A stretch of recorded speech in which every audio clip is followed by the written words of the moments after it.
De uma forma geral, a ideia é o quanto é rica a nossa linguagem. Sim. O quanto ela é criativa, o quanto ela é inventiva. Essa é a ideia central disso, né? Então, por que o Lacan se apega na linguagem? Porque ele diz assim, é uma riqueza muito grande. E ela pode ser a fonte, como foi a fonte do Freud, para nós, a fonte do nosso trabalho, né? Então, podemos nos aprofundar disso. A estrutura que o significante monta, ela tem a ver com a correlação entre conjuntos de significantes, tanto abertos, conjuntos abertos, quanto conjuntos fechados. Tá certo? O conjunto fechado, no meu entendimento, seriam todas as possíveis formas de significante que existem. Que é o grande outro, aquele outro com O grande. Esse que é o conjunto de possibilidades da fala, da linguagem, das imagens, dos sons, dos cheiros e tudo isso aí. Tudo isso é o grande outro. Aí ele diz assim, nós pegamos parte disso. Então, quando nós estamos buscando um significado, o que é que eu estou fazendo? Eu estou extraindo desse grande conjunto um pequeno conjunto que vai me dar uma significação. O que o Lacan está tentando trazer para a gente aqui, isso não é por acaso. Sim. Nós não falamos por acaso. Sim. Nós falamos que a gente está falando de improviso. Você não tem essa impressão quando falo? Sim. Tá certo? Que eu não penso para falar, a minha fala sai tem alguma coisa estruturalmente já montada. Sim. Não é por acaso. Essa montagem é através desses conjuntos. E esses conjuntos é que vão determinar como é que eu vou falar. Eu não percebo isso. Agora, o analista, ele está ligado e ele não percebe sempre, mas ele percebe quando alguma coisa sai fora do lugar. A certeza que isso determina um recalcado não é certeza, mas é uma pista. É uma pista de que tem alguma coisa lá na estrutura que não passou por todas as etapas de tradução. Algo ficou retido. Algo nessa estrutura de conjuntos falhou. Ele vai dar, inclusive, esse exemplo um pouco mais para frente. Ele fala, quando você está ouvindo uma música, existe um encaixe entre os sons. O quanto isto, quando você ouve uma nota fora, você percebe. Mesmo em músicas que você nunca ouviu. Já viram gente que desafina quando canta? Mesmo que seja uma música que você nunca tenha ouvido. Né? Então, por que é que eu consigo perceber? Porque eu tenho uma espécie de uma pré-montagem do encaixe dos sons. Eu espero que um som se encaixe no outro de uma determinada forma. Não encaixou, eu percebo, aquilo destoou, saiu fora. Então ele fala assim, quando nós estamos falando, isso já está previamente montado, e na hora em que vai sair, tem dois sistemas que vão aparecer. Um é a sincronia. O que é a sincronia? É trocar uma palavra pela outra. E tem a diacronia, que é a sequência em que eu vou encaixando as palavras. Veja, no caso da linguagem, ele diz assim, isso está estruturado. Sim. Lá no inconsciente. Parece uma escolha aleatória, mas não é. Por que eu escolho usar a palavra X e não a Y? Por que eu monto uma frase numa determinada sequência e não em outra? Então, é uma pista, é um caminho para onde você deve caminhar com a pessoa. A pessoa começou a mudar o sintoma dela, alguma coisa começou a aparecer diferente, indica que você está indo no caminho certo. Não fez efeito nenhum, vai para outras dicas, vai para outros caminhos. Vai explorando o que estiver aparecendo pela frente. Por isso que a gente brinca e fala assim, que eu não sei o que eu vou falar. Vou falar qualquer coisa. Porque não é o que a pessoa fala, é como.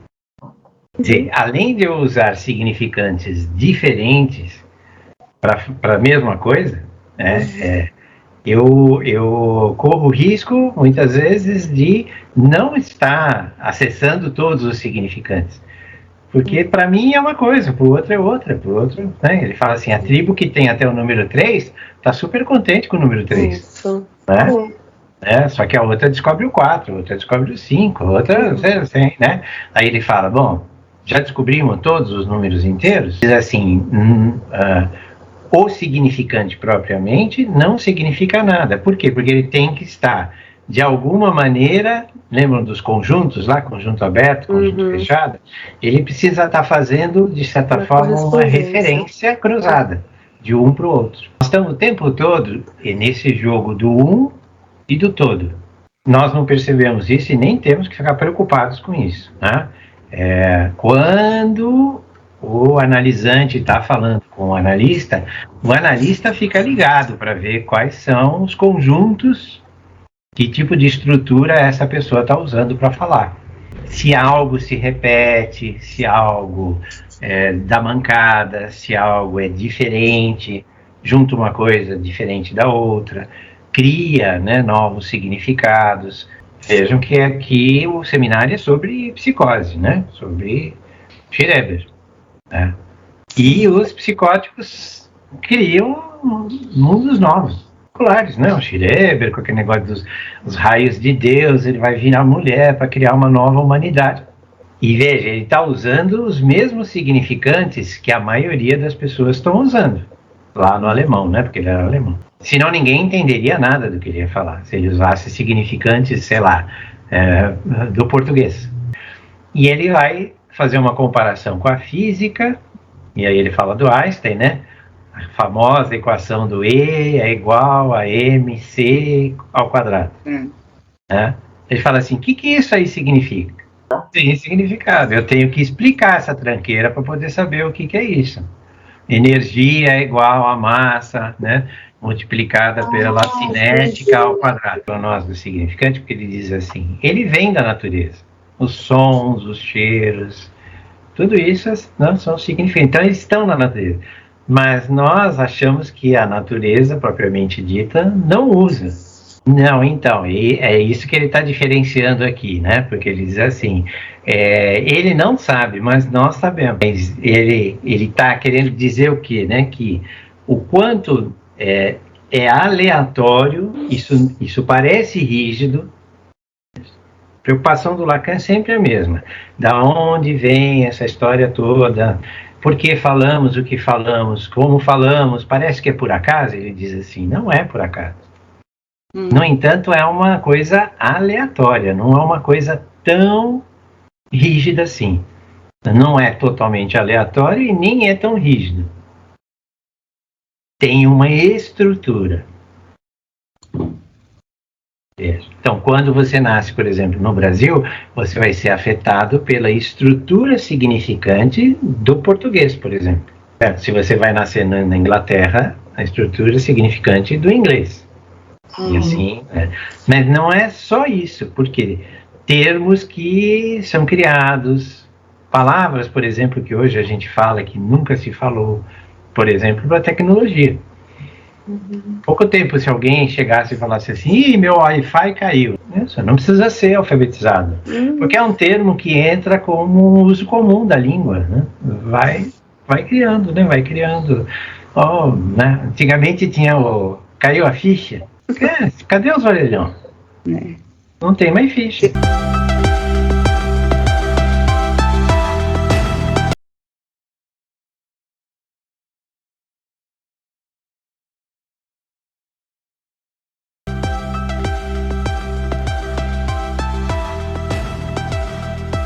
Isso está significado com a inteligência artificial, né? A ideia é que ela possa ter um nível significante. Então, ninguém fala disso, mas, né, para nós é o que falta, né? Numa máquina inteligente. O que ele está trazendo para nós aqui? Ele está dizendo assim, o significante, engraçado, estavam falando das pilhas de hidrogênio, né? Ele fala assim, o significante é um armazém. articular vários significantes. Né? Eu preciso montar uma frase ou fazer um deslocamento, né, de metáfora. Mas sim, ele diz, guarda alguma coisa. Guarda alguma coisa da natureza. Se guarda alguma coisa, pode comunicar alguma coisa. Guardar e comunicar. Veja. Então ele está dizendo, por exemplo, do Édipo. O que o Édipo, como estrutura, né, permite que a gente possa guardar como significante? Homem e mulher. Sim. Pai e mãe. Filho. Sim. Veja. Então ele diz assim, essa convivência na família, esse triângulo familiar, ele permite que a gente possa guardar muitos significantes. Tá? Para que depois eu possa dizer, este é meu pai, esta é minha mãe. Minha mãe é uma mulher, meu pai é um homem. Olha, existem, o Édipo é um exemplo, existem muitos outros, mas ele diz assim, o Édipo é muito importante, o Freud pegou, exatamente porque ele inaugura essas duas posições, que são posições que nós vamos, né? O homem e a mulher, o pai e a mãe, né? A posição do filho. Ele diz assim, tem uma coisa diferente. Na neurose, o Freud avançou muito, identificou claramente que a questão da morte, né? A questão da vida, e esses, em geral, são essas questões, né? Que não evoluem muito bem no nível significante. Então, alguma coisa falha aí, né? Então, a neurose, a gente diz assim, é sempre uma questão com a morte. É porque a pessoa tem medo de morrer? Não, porque todo mundo tem medo de morrer. Não é tão objetivo assim, né? Qual é a questão que o neurótico tem com a morte? Só fazendo uma análise para tentar ver, né, aonde é que o bicho pega. Então, a castração, né, que o Freud tanto fala da castração, ela está diretamente implicada nesta questão da finitude, né? Vamos dizer, e qual é a maior castração que pode ocorrer na vida de uma pessoa? Ela morrer, porque ela deixa de existir, tá certo? Sim. Então, de trás para frente, você vai desta castração final, as outras castrações, representações desta castração final. Sim. Então, quando o pai chega e fala para a criança, não faça isso, tá certo? É uma castração daquele momento. Freud chega a dizer, mas ele fala assim, uma pequena morte. Você tem um desejo, você tem um sonho de ganhar um brinquedo, não sei o quê. E o pai fala assim, não tem brinquedo. Tá certo? Algo morreu em você. Sim. Veja como, enfim, está ligado a essa morte. Que eu nunca sei exatamente sobre a minha morte. Mas eu sei da morte dos outros. Sim. A morte dos outros, inclusive, é castração. Porque eu não sei da morte do Zé das Couve, que eu nunca ouvi falar. Então, ele morre, eu não sei. Não, eu sei da morte de quem me interessa. Eu sei da morte de quem eu amo, de quem está próximo de mim. Certo? Aquela pessoa que morreu, meu pai, quando morreu, tirou alguma coisa de mim. Não é impossível que não tenha tirado. Tirou alguma coisa de mim. Né? Houve o quê? Uma castração. Reduziu o meu poder. São raciocínios que normalmente a gente não tem. Valorizava mais uma coisa, de repente eu olho e falo assim, por que eu estou me matando por isso, né? Porque merda, né? Não, acho que é melhor olhar esta outra coisa, né? Sei lá, matando por bens materiais, mas de repente o que vale mesmo são as pessoas, né? São os sentimentos, mexe com a gente. Ele diz assim, o neurótico tem uma forma muito particular de mexer com isso. Na histeria, Que a epidemia de Covid fez o estrago que fez. Porque matou 700 mil pessoas no Brasil? Também. Mas porque botou todo mundo de orelha em pé. Tá certo? A possibilidade de você sair na rua, pegar o vírus e morrer em uma semana. Sem respirar. Como é que é isso na psicose? Estamos estudando. Não sabemos bem se é o mesmo fenômeno. Parece que não. Vai para o corpo, vai para a mente, vai para os objetos, né? Neurose histérica, obsessiva.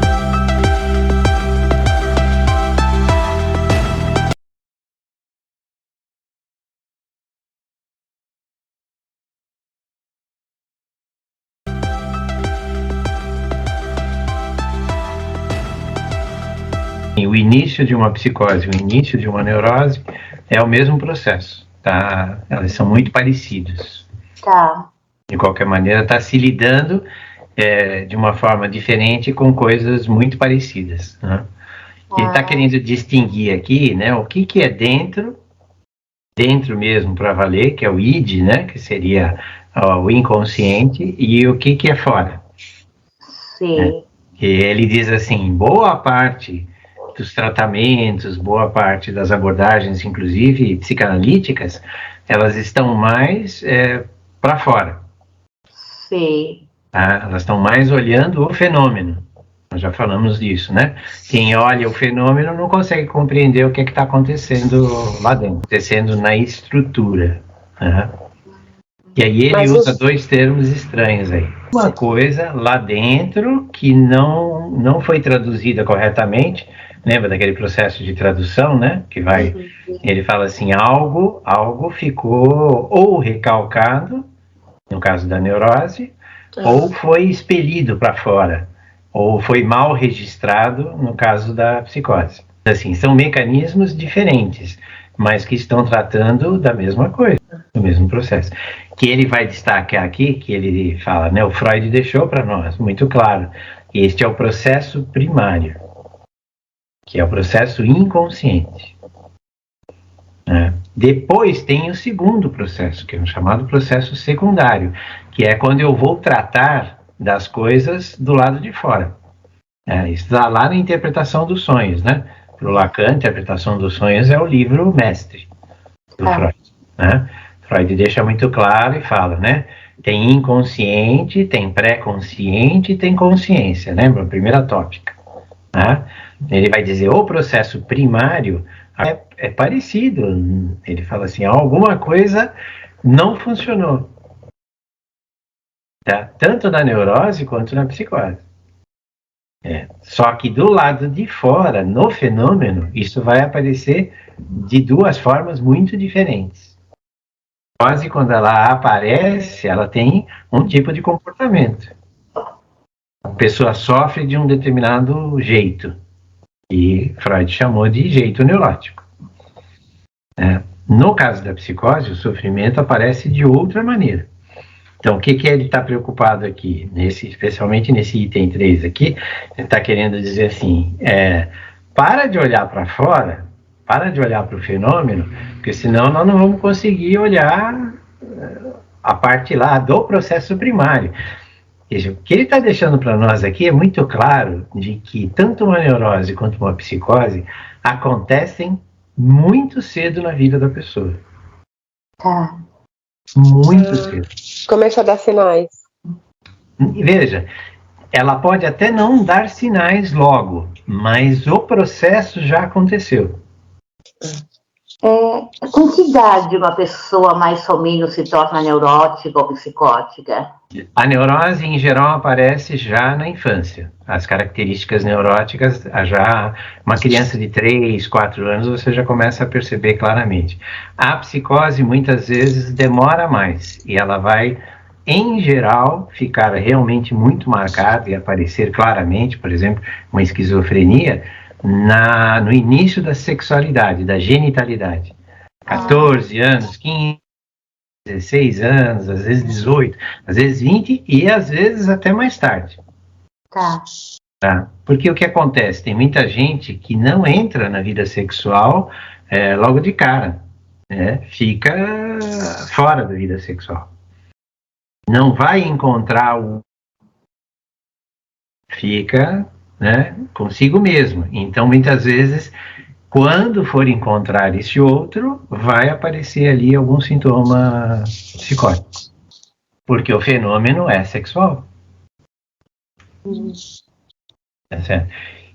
Que é que Freud nos deixa e que Lacan confirma. Ele diz assim, estes eventos que foram recalcados ou foram foracluídos, eles estão ligados à sexualidade. Eventos quaisquer. Algo da sexualidade, ele vai insistir de novo aqui sobre a homossexualidade inconsciente.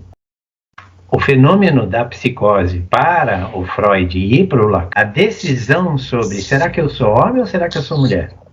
É bastante polêmico isso, mas por isso que o Freud foi rechaçado. Numa fase muito primária, alguma coisa não ficou muito clara. Foi recalcada de alguma forma ou foi expurgada. Sim. Foi jogada para fora. E aí ele diz assim, isso que ficou recalcado vai dar neurose. E o que foi expurgado vai dar psicose. Eu não cheguei a nenhuma conclusão se eu sou... quando você fala eu sou, parece que é uma coisa que... Não. Se eu tenho uma posição masculina ou uma posição feminina. É uma questão de posição. Onde é que eu me coloco no mundo? Eu me coloco como homem ou eu me coloco como mulher? Em termos funcionais, vamos dizer. Porque homem e mulher funcionam de maneiras diferentes. Você só vai praticar sexo. Hoje é um pouco diferente isso, né? Por isso que o pessoal está criticando muito esse negócio da liberdade sexual, meninos com meninos, meninas com meninas. E eu acho isso fantástico, acho isso maravilhoso.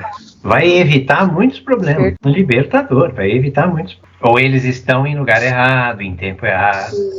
Né, podem efetivamente ter entrado, mas entraram em momentos que não são adequados, né? Sim.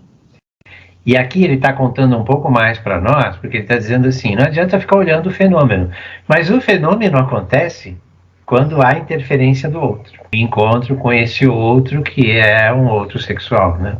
Nesse caso, sim.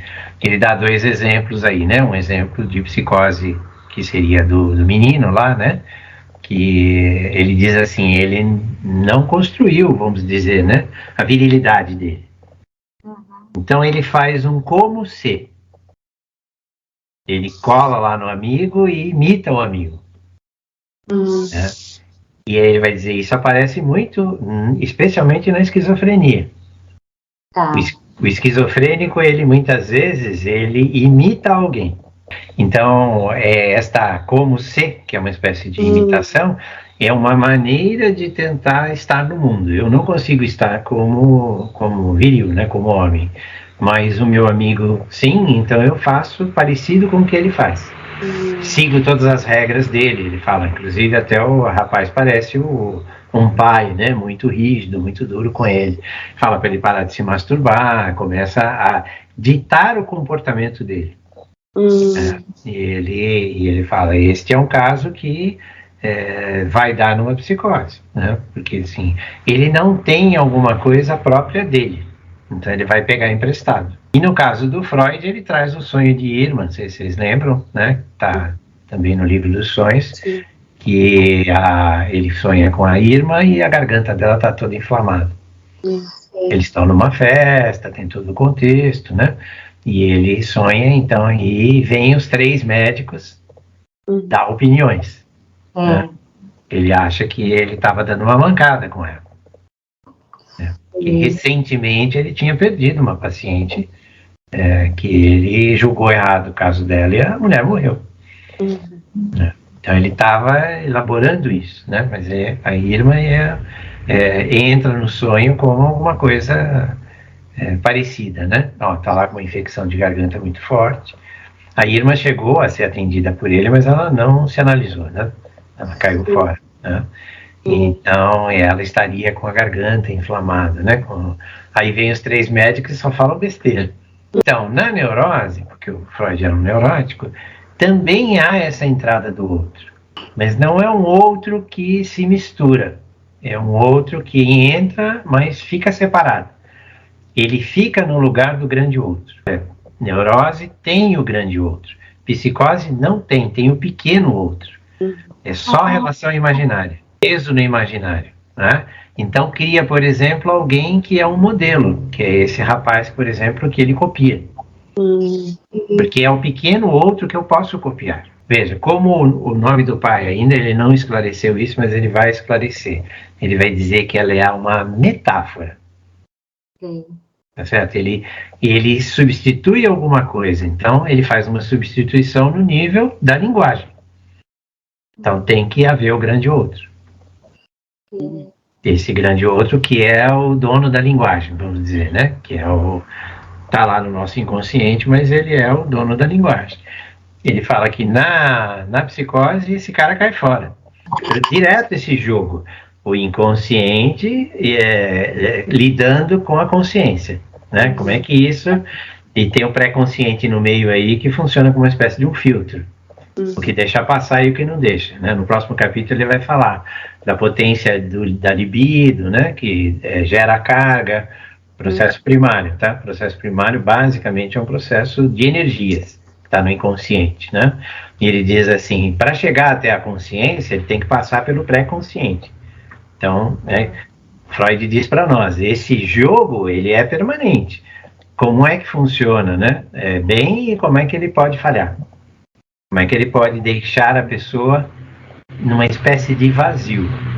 O outro nunca está fora da jogada. Outro aí, vamos dizer que seja o pequeno outro ou o grande outro. Né? Mas ele nunca está fora da jogada. Não quer dizer que a gente vai ficar preso nisso. O analista tem que analisar o inconsciente do paciente dele. Mas como é que ele se relaciona com os outros que estão na vida dele? Exagerando, eu sempre digo que não cuido de vocês, mas sim das relações que vocês têm com os outros. Sim. Isso né?